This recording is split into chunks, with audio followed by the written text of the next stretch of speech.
यहाँ पर कल अपन ने देखा था कि आचार्य महाराज कहते हैं कि मैं जीवों को बंधाता हूँ या छुड़ाता हूँ, इस प्रकार की बुद्धि ये निरर्थक है, क्योंकि यहाँ प्रश्न किया कि वो निरर्थक कैसे हो सकती है। तो आचार्य महाराज कहते हैं कि आपकी अध्यवसान से यदि जीव बंधता है या छूटता है, तो फिर पर जीवों के साता असाता वेदनी कर्म के उदय का अभाव हो जाएगा। जैसे महाराज इस बात को स्पष्ट करते हैं, अंतिम पंक्ति में देखो उनने लिखा 266 नंबर की गाथा की टीका की अंतिम पंक्ति, इति चेत, ऐसा तुम्हारा मत है? तो कहते भवदी अध्यवसानी सत्यपि, आपके अध्यवसान होने पर जीवों के साता असाता उदय अभावात, फिर उन जीवों के अपना निजी कर्म साता और असाता कर्म के उदय का अभाव हो जाएगा, और उनके साता असाता के उदय का अभाव होने से सुख दुख का भी अभाव हो जाएगा। इसलिए स्वकीय अशुद्ध शुद्ध अध्यवसान अभावात बंधो मोक्ष अभावश्चेति। कहते यहाँ पर जब सुख दुख का अभाव हो गया तो अपनी अशुद्ध और शुद्ध आदि भाव से होने वाला जो भाव है, उसका अभाव होने से न कोई बंध की व्यवस्था होगी, न कोई मोक्ष की व्यवस्था होगी। यानी कहने का अभिप्राय, आपके सोच से कोई सुखी दुखी नहीं होता, ये अध्यात्म का विषय होने से आचार्य महाराज का कहना है कि आप अपने परिणाम के माध्यम से संसार और मोक्ष की व्यवस्था करते हो। आप यदि आर्त रौद्र ध्यान रूप अध्यवसान में रहते हो तो इसके माध्यम से संसार की वृद्धि होती है, और उन्हीं आर्त रौद्र ध्यान का त्याग करके धर्म ध्यान और शुक्ल ध्यान की भूमिका में प्रवेश करते हो तो संसार के त्याग का अभाव होता है। तुम्हारे सोचने से किसी के कर्म का उदय बदलता नहीं है। हाँ, इतना जरूर है कि आपका उपदेश पाकर के सामने वाले व्यक्ति के लिए निमित्त बनकर के हो सकता उसका उपादान जागृत हो जाए और वो अपना काम कर ले, लेकिन अपने ऊपर कर्तृत्व बुद्धि नहीं करना। इस बात को यहाँ पूर्व गाथा में कहा है। अब आगे की गाथा आती है 267 नंबर की गाथा। उत्थानिका में आचार्य महाराज कहते हैं, यहाँ फिर से पूछते हैं, प्रश्न करते हैं, क्या है कि जो नई चीज होती है उस नई चीज के श्रवण करने में व्यक्ति के पास आकुलता पैदा होती कि अभी तक तो इस बात को हमने जाना नहीं, अभी नई बात तुम यहाँ कहाँ से ला रहे हो।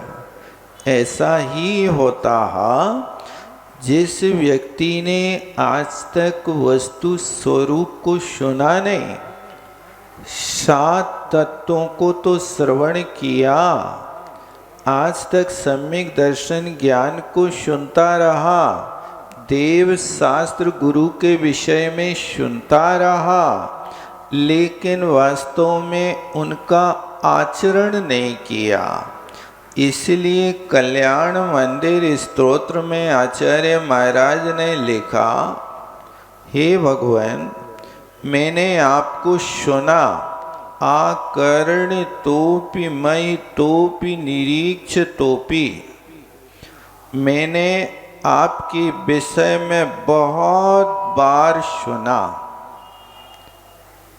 आकर्ण तोपि, और सुनने के बाद महितोपी, बहुत बार आपकी पूजा भी करी, आपका गुणगान भी किया, और इतना ही नहीं, निरीक्ष तोपी, आपका दर्शन भी किया, यानी देखा, जाना, सुना, पूजा करी। लेकिन सबसे बड़ी बात रही कि आज तक मैंने अपने हृदय में आपको धारण नहीं किया। हृदय में धारण ना करने के कारण मैं आज दुख का पात्र बना हुआ हूँ। इसी तरह आत्मा की बात हो सकता है पहले कई बार सुनी हो, लेकिन आत्मा का श्रद्धा नहीं हुआ, आत्म स्वरूप का ज्ञान नहीं हुआ, और पर वस्तु में तो रमण किया, लेकिन आत्मा में रमण नहीं किया। क्योंकि वास्तव में चारित्र की परिभाषा तो यही है कि जो आप रूप में लीन रहें थिर सम्यक चारित्र सोई। अपने स्वरूप में लीन हो जाने का नाम ही सम्यक चारित्र है। और आप रूप को जान पनो, ये सम्यक ज्ञान है। दुनिया की वस्तुएं जानते हैं, दुनिया की वस्तु का ज्ञान करते हैं, लेकिन मेरा क्या स्वरूप है, इस वास्तविक स्वरूप को आज तक कभी सुना नहीं। पर की ही गीत अच्छे लगते रहे, पर के विषय में ही सुनता रहा, पर को ही देखता रहा। बस यही मेरी खामी रही कि मन मेरा, लेकिन सोचता पराई है, अपने विषय में नहीं सोचता। ये मन की खोट है। जैसे सामने वाले के कोई दुर्गुण दिखाई देते हैं, हमारा मन चिंता में डूब जाता है, क्या होगा उनका। अरे भैया, तुम जितना खेद दूसरों को देख करके कर रहे हो, उतना अपने विषय में भी तो सोचो कि हम इनके विषय में सोच रहे हैं, लेकिन हमारा क्या होगा। आप यदि इस विषय में सोचने लगे तो वास्तव में अपने विषय में करने के लिए कदम बढ़ने लगे। इसलिए मन हमारा है तो हमारी ही बात सोचे, हमारे ही विषय में हमेशा पर से पूछे, हमारे ही विषय में हमेशा तत्पर रहे, और किसी दूसरे विषय में कुछ ना कहे, वो अध्यात्म हुआ करता है। उस विषय में यहाँ पर आचार्य महाराज इस प्रश्न के माध्यम से इस बात को कहते हैं। अमृतचंद स्वामी उत्थानिका लिखते हैं, कुतो न अध्यवसानम स्वार्थक क्रियाकारी। कहते हैं कि ये बताओ कि ये अध्यवसान अपनी अर्थक क्रिया का करने वाला क्यों नहीं होता। ये प्रश्न किया क्योंकि पूर्व गाथा में निषेध किया था कि अध्यवसान स्वार्थक क्रियाकारी नहीं है। तो तो फिर इस विषय में कहते हैं अज्जवसाण निमित्तों जीवा भजन्ति कमणा यदि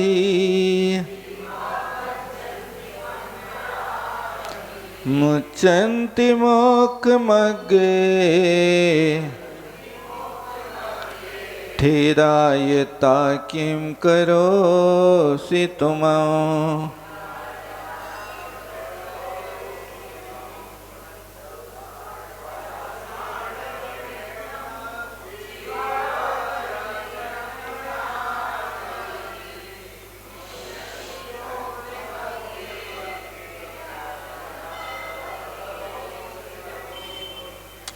अब कहते हैं यदि ही, यदि माने यदि, प्राकृत में यदि को यदि कहते हैं। यदि यदि ही माने वास्तव में, अध्यवसान निमित्तम, अध्यवसान के निमित्त से जीवा बचंती, जीव कर्मों से बनते हैं।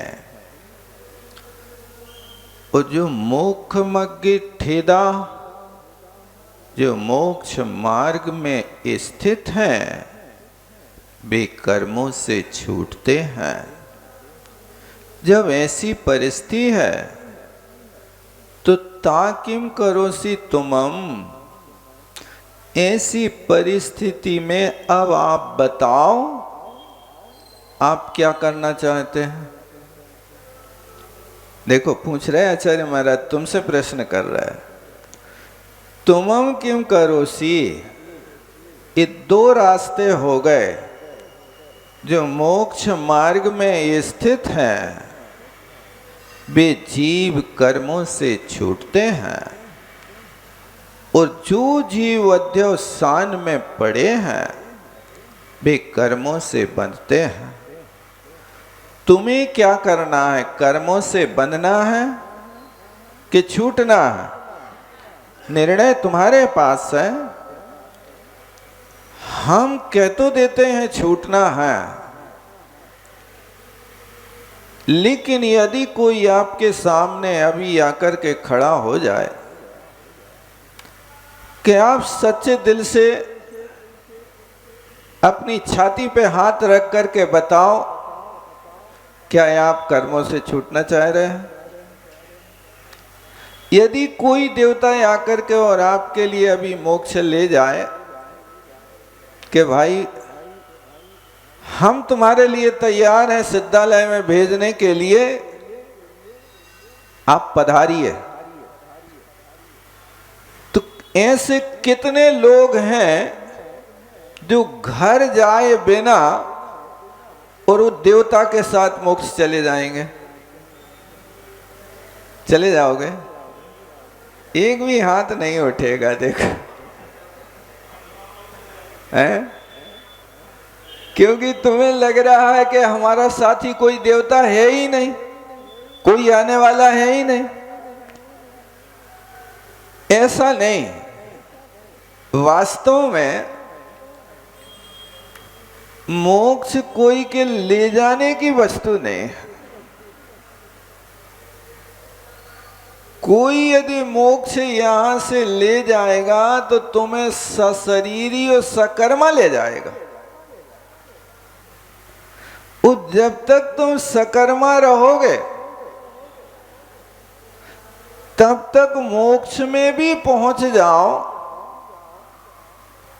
तो भी वो अव्यवहार सुख का अनुभव नहीं होगा।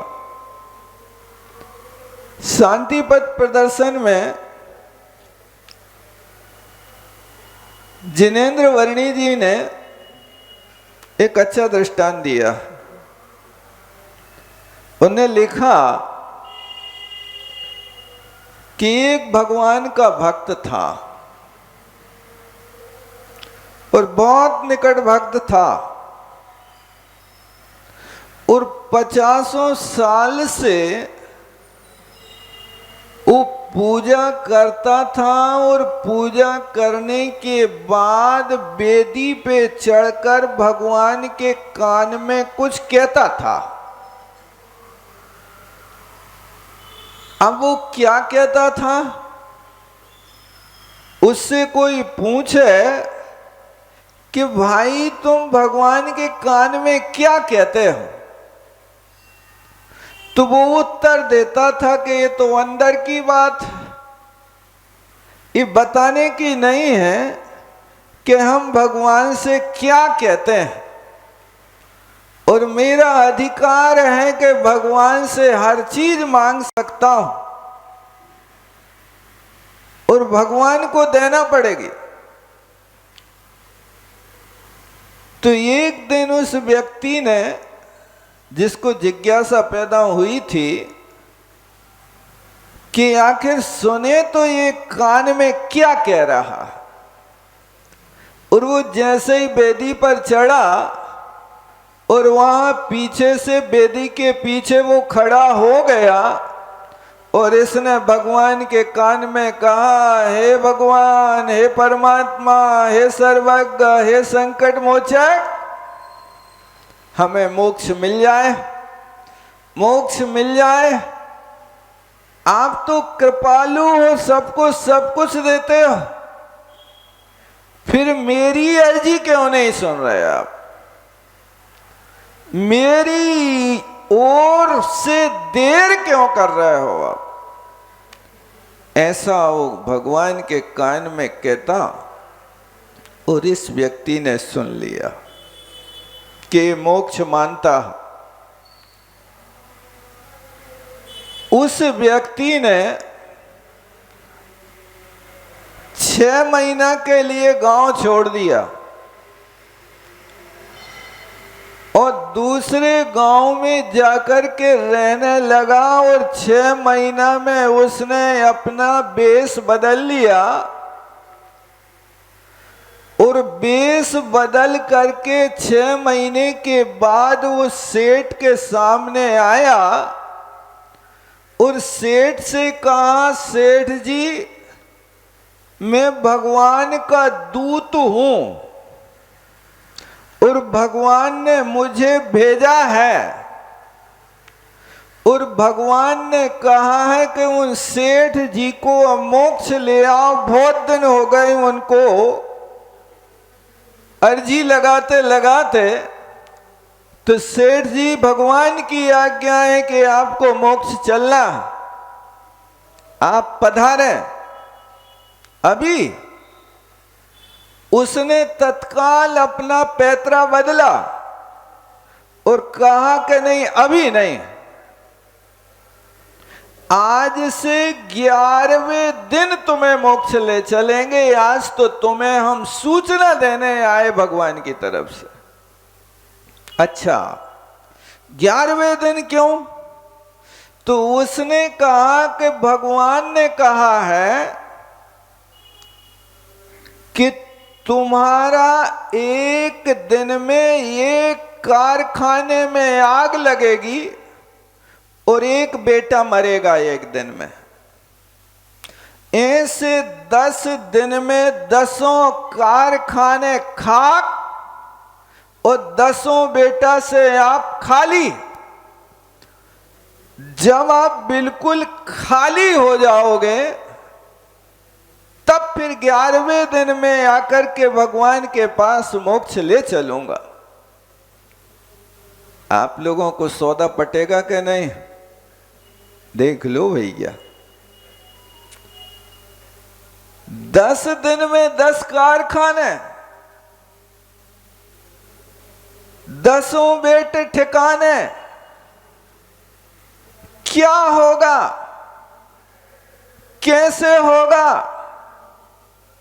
ये सब चीजें सुनकर के उसके पैर के नीचे से जमीन खिसकने लगी। वो कहता है, भैया, भगवान ने बहुत बड़ी कृपा करी, लेकिन भगवान से जाकर के कह देना कि भगवान ये तो बहुत टेढ़ी खीर है, ये हमारे गले उतरने वाली नहीं है। कोई दूसरा सरल और सस्ता रास्ता यदि हो तब तो हम विचार करेंगे, अन्यथा आज के बाद तुम्हारे कान में बात करना बंद कर देंगे। देखो,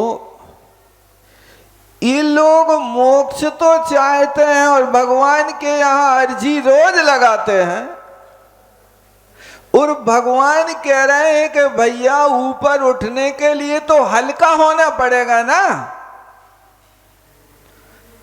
जब तक भारी रहोगे तब तो नीचे पड़े रहोगे। और ये तो कहा है, अलावू वदे अलावूवत, तत्वार सूत्र में आता ना, अलावूवत माने तुमड़ी के ऊपर जब तक लेप चढ़ा रहता है तब तक भारी होती है। उस लेप चढ़ी तुमड़ी को पानी में डाला तो डूब जाती है, और जैसे ही लेप हटता है तुमड़ी ऊपर आ जाती है। इसी तरह ये बाह्य आभ्यंतर परिग्रह का लेप तुम्हारी आत्मा पर जब तक चढ़ा है तब तक तुम ऊपर नहीं जा सकते हो। इसलिए तुम हल्के हो जाओ, ये तुम्हारा परिग्रह यहां हट जाएगा, फिर पानी में पड़ी तुमड़ी की तरह तुम ऊपर तैरने लगोगे, तब तो तुम मोक्ष का सुख पा पाओगे, अन्यथा कैसे पाओगे। वो कहता है भैया ये अपने बश की बात नहीं, ये तो मोक्ष बहुत महंगा है, इतना महंगा मोक्ष अपन नहीं खरीद सकते हैं।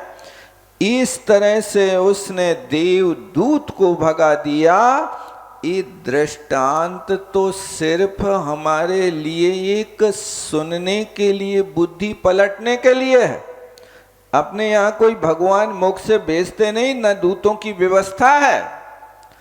लेकिन इसी तरह यदि कोई वास्तव में उस देवदूत की तरह तुम्हारे सामने तीर्थंकर जैसे परमात्मा मुनि बन करके और तुम्हारे बीच में आकर के दिव्य उपदेश दे करके कहें कि ये मोक्ष का रास्ता है चलो, तो आप हजार बहाने बनाओगे कि भैया अभी तो हमें बहुत काम पड़े हैं, अभी तो मकान ही नहीं बन पाया, अभी दुकान की सेटिंग नहीं हो पाई, अभी तो शादी विवाह नहीं हो पाए, अभी तो नाती नतरों के मुख नहीं देख पाए।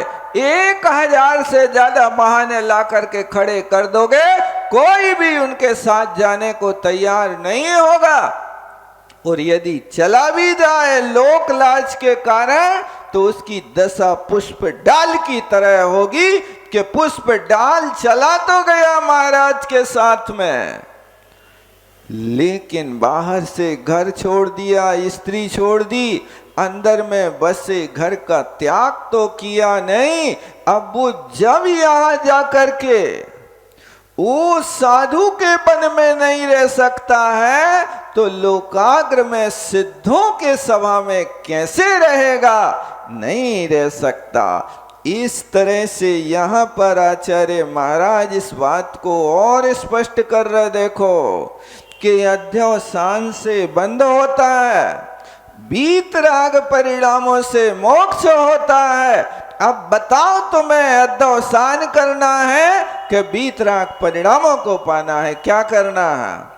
यदि वीतराग परिणामों को पाना है तो मोक्ष अवश्य होगा, और अध्यवसान में उलझे रहोगे तो यहाँ अध्यवसान तो करोगे, भगवान से मोक्ष तो मांगते रहोगे, लेकिन जब तुम्हारे लिए मोक्ष का अवसर आए तो तुम फिर यही कहोगे कि जी टेढ़ी खीर हमारे गले उतरने वाली नहीं है। इस तरह से ये अध्यवसान परिग्रह का परिणाम सहज में नहीं छूटता, इसको छोड़ना इतना कठिन है, इतना कठिन है कि जैसे दूध में बूरा घुल जाए, मिल जाए, और फिर आपसे कोई कहे कि भाई साहब इस दूध में मिले हुए बूरा को थोड़ा बाहर निकाल करके तो रख दो, निकाल सकता कोई?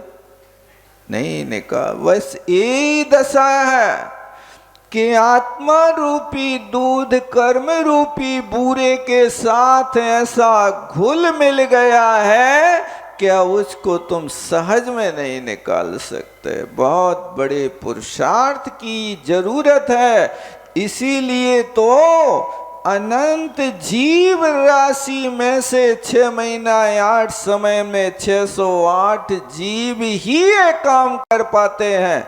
कहाँ अनंत जीव राशि है और कहाँ 608 जीव हैं। इनके विषय में विचार करो। हर किसी के वश की बात नहीं। इसलिए गाथा में कहते हैं जो मोक्ष मार्ग में स्थित है वो कर्मों से छूटता है, जो अध्यवसान से युक्त है वो कर्मों से बंधता है। अब आचार्य महाराज तुमसे पूछते, बताओ तुम्हें क्या करना। हाँ, बहुत प्यारा प्रयोग किया। देखो तुम्हें से पूछ रहे हैं, ता किम करोसी तुम, बताओ अब तुम्हें क्या करने हैं। मोक्ष जाने हैं कि कर्मों से बनना है, इस विषय में आपको निर्णय करना है। अब आगे टीका लिखते हैं आचार्य महाराज, यद किल बंध्यामि मोचयामि इति अध्यवसानम तस्य ही स्वार्थक क्रिया यद वंदनम मोचनम जीवानाम। कहते हैं कि वास्तव में ही माने निश्चय से जो ये भाव होता है, अहम बंध्यामि। देखो बंध्यामि क्रिया रखी है, कर्ता नहीं है। कर्ता का संयोजन क्रिया के माध्यम से करना है। जहाँ बंध्यामि कहें वहाँ अहम कर्ता की संयोजना ऊपर से की जाती है। यहाँ पर जरूरत नहीं अहम बोलने की। अकेले बंध्यामि कहा, इसका अर्थ होगा मैं बांधता हूँ या बंधवाता हूँ। ये उत्तम पुरुष की क्रिया है। इस क्रिया के माध्यम से ही कर्ता का ज्ञान कर लिया जाता है। कोई दूसरा कर्ता नहीं है, कर्ता मैं स्वयं हूँ। इसलिए यत किल वंद्यामि, मैं वास्तव में, किल माने वास्तव में, बंध्यामि यानी बंधाता हूँ, मोचयामि, मोचयामि माने छुड़ाता हूँ। इस प्रक्रिया को शनंत की प्रक्रिया कहा जाता है। नहीं तो यहाँ पर बंधनाति बनता, बंध्यामि नहीं बनता। और यहाँ पर जो मोचयामि लिखा है उसके स्थान पे मुंचामि बनता, क्योंकि ये मुचलिरी धातु है। तो वहाँ पर इस प्रकार से उस सनंत की प्रक्रिया से, क्योंकि व्यापार अपने में हो रहा है और वहाँ प्रेरणा दूसरे के साथ दी जा रही है, इस अर्थ के साथ में इस प्रक्रिया का प्रयोग है। इस प्रकार का मैं बनाता हूँ, मैं छुड़ाता हूँ, ऐसा जो अध्यवसानम, जो अध्यवसान है, तस्य ही स्वार्थक क्रिया, वह ही उस अध्यवसान की स्वार्थ क्रिया यानी अर्थक क्रिया है, जो जीवों को बांधना और छोड़ना है। इस प्रकार से ये भाव है। भाव आपका करुणा से मिश्रित है कि मैं इनको छुड़ा दूं, लेकिन नीचली भूमिका का काम है। जब उपरितन भूमिका में प्रवेश कर जाते हैं तो उपरितन भूमिका में पहुंचने पर किसी को वंदन और छुटाने का भाव नहीं होता। गृहस्थ अवस्था और साधु मार्ग, इन दोनों में बहुत अंतर पड़ जाता है। देखो, कीर्तिधर महाराज, अब वो कीर्तिधर महाराज के सामने ही उनका प्यारा बेटा सुकुशल महाराज बैठे हैं। जो सुकुशल अपने आप में कौशल नगरी का राजा था,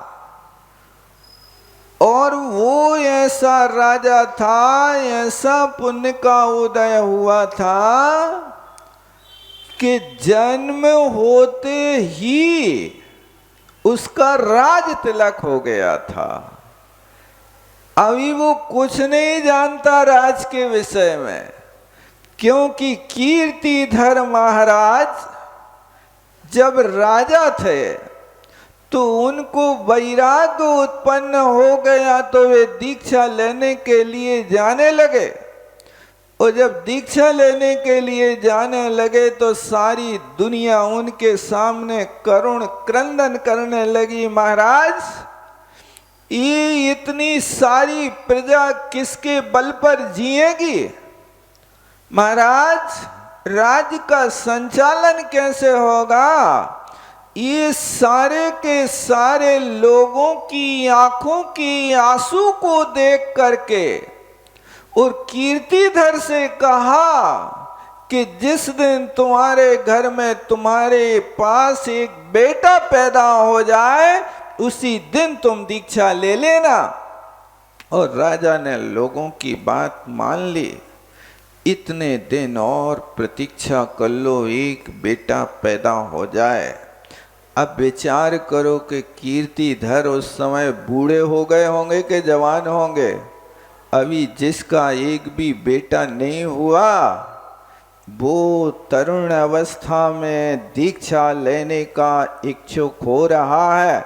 वास्तव में मोक्ष मार्ग तो इसी तरुण अवस्था में ही किया जाता है, और आगे तरुण अवस्था के बाद फिर यदि कोई दीक्षा लेता है, बुढ़ापे में दीक्षा लेता है, तो उसका हाल तो ऐसा समझो कि वो आम को चूस करके गुठली का दान कर रहा है।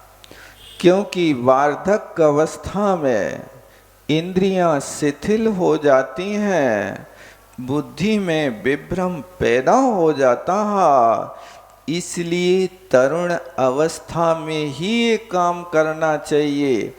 तप करते यौवन गयो, द्रव्य गयो मुनि मुक्तान, प्राण गए सन्यास में, तीनों गए न जान। जिनका जीवन तप करते जवानी बीत रही है, वो वास्तव में भीम महाराज जैसे सुदृढ़, बाहुबली महाराज जैसे सुदृढ़ होकर के तीनों ऋतुओं में खुले आकाश में खड़े होकर के साधना कर सकते हैं।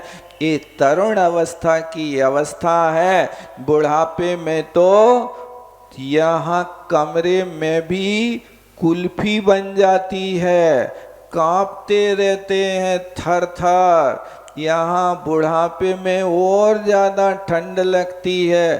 ठंड से पूछा तुम बूढ़ों के लिए क्यों परेशान करते हो, तो ठंड ने क्या जवाब दिया कि हम बच्चों से तो बोलत नहीं आ, वो जवान मेरे भाई वो बूढ़ों को हम छोड़त नहीं आ, चाहे ओढ़ ले रजाई।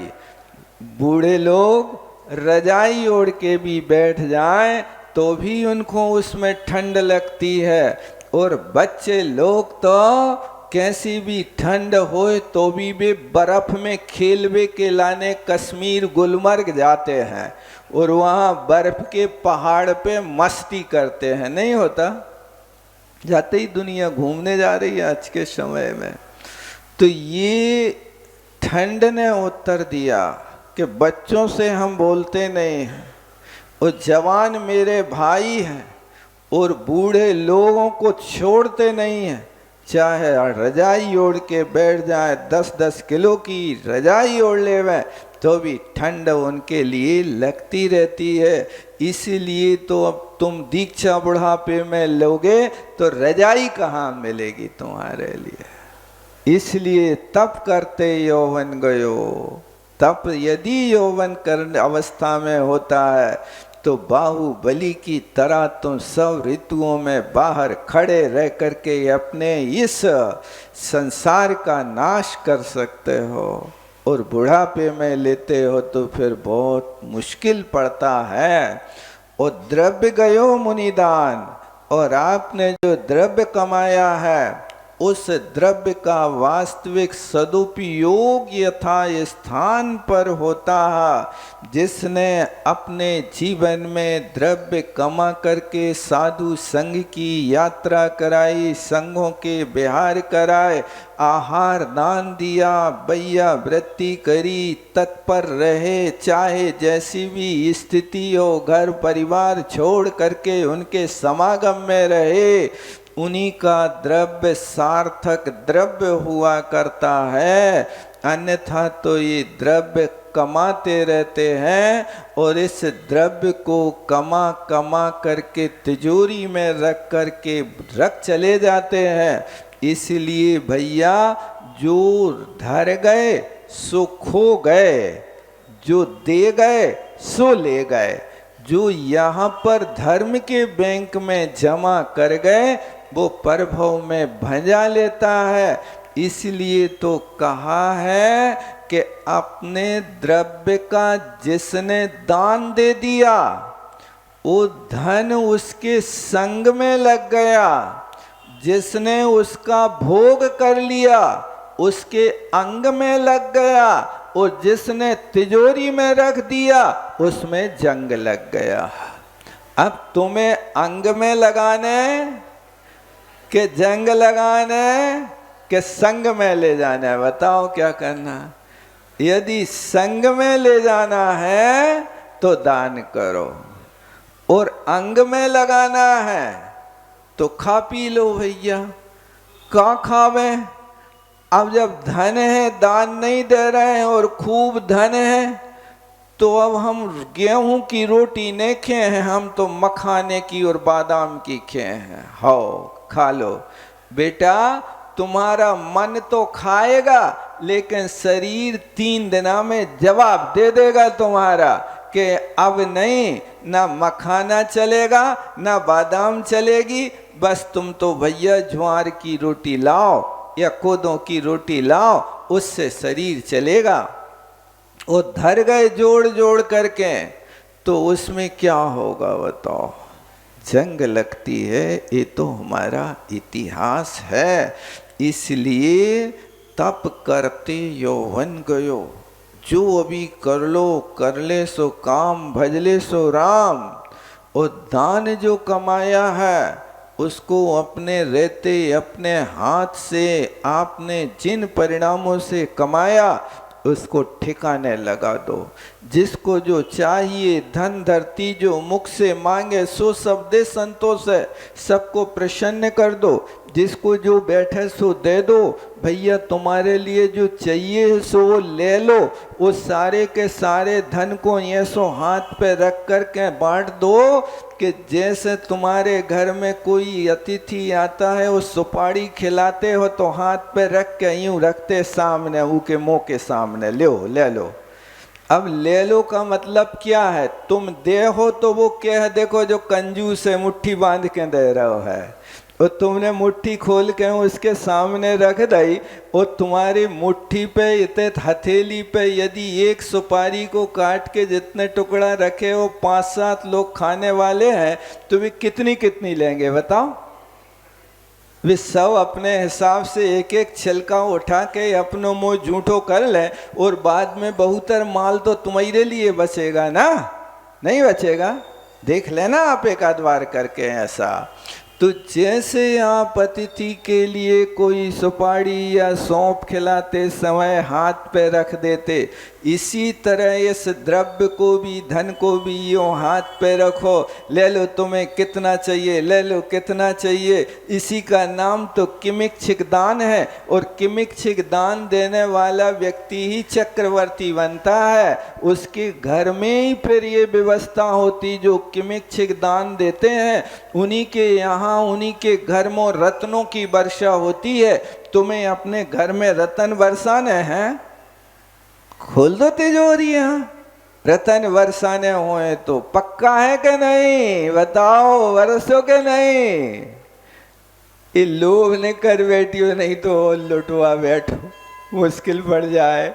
महाराज के पास शिकायत करवे आ जाओ, महाराज तुमने कही थी अब बरसाओ रतन, ऐसा नहीं करियो भैया।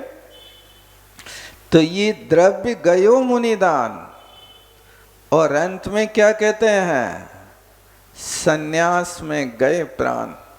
यदि जीवन का सार्थकपना है तो अंत समय में, जीवन के अंत में सलेखना पूर्वक समाधि मरण होवे।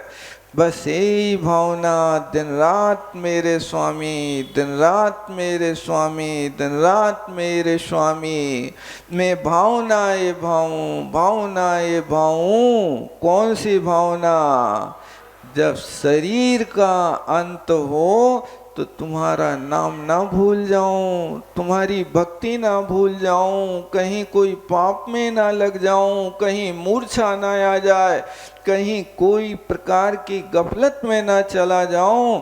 ऐसी रोज भावना बार बार करो, और भावना के साथ में उस प्रकार का आगम में जो तरीका कहा वैसा करने की कोशिश करो, तब कहीं जाकर के ये सफलता मिलती है भैया। इसी बात को देखो, यही का नाम अर्थक क्रिया है। वो जीवों को बांधना और छोड़ना है। सु कहते जीवस्तु, और जो जीव है अस्य अध्यवसायस्य सद्भावेपि सराग वीतरागयो स्वपरिणामियो अभावात् न वध्यते न मुच्यते। सराग वीतरागयो स्वपरिणामियो सद्भावात् तस्य अध्यवसायस्य अभावेपि वध्यते मुच्यते च। अब आगे कहते हैं कि जीवस्तु, वो जीव तो इस अध्यवसाय के सद्भावे, सद्भाव होने पर, देखो स्पष्ट करते हैं, षष्ठी विभक्ति का संबंध बना रहे हैं।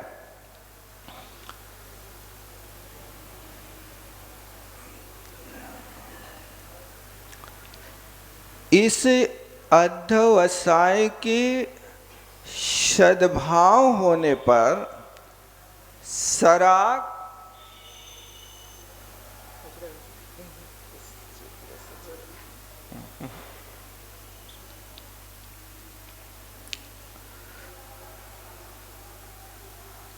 जीव के अस्य अध्यवसायस्य, इस अध्यवसाय के होने पर भी, सद्भावे लिखा है देखो ध्यान देना, होने पर भी अपने सराग बीतराग परिणाम के अभाव से न बंधता है न छूटता है। ध्यान देना, देखो यदि अध्यवसाय नहीं होगा तो अध्यवसाय के अभाव में चाहे वो जीव सरागी हो अथवा बीतरागी हो, कोई भी हो, अध्यवसाय का अभाव। देखो सराग अवस्था किनके लगाई थी, सरागी को भी बंध नहीं हो रहा है, इस बात को ध्यान में देना। अभी पूर्व की गाथा में उनने कहा था कि कोई मुनि महाराज ईरिया समिति से चल रहे थे और कोई कुलिंगी जीव उनके पैर के नीचे आकर के मर गया।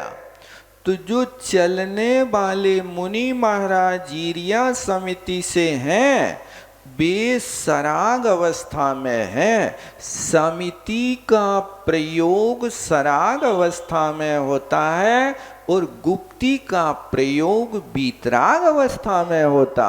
जब बीतराग अवस्था में प्रवेश करते हैं तो चलने फिरने की क्रिया समाप्त हो जाती है, वो ध्यान की भूमिका बनती है, उसका नाम गुप्ती है। इसलिए देखो टीका को बहुत अच्छे ढंग से पढ़ना है, यहाँ पर कौन कौन से परिणाम से क्या बना रहे।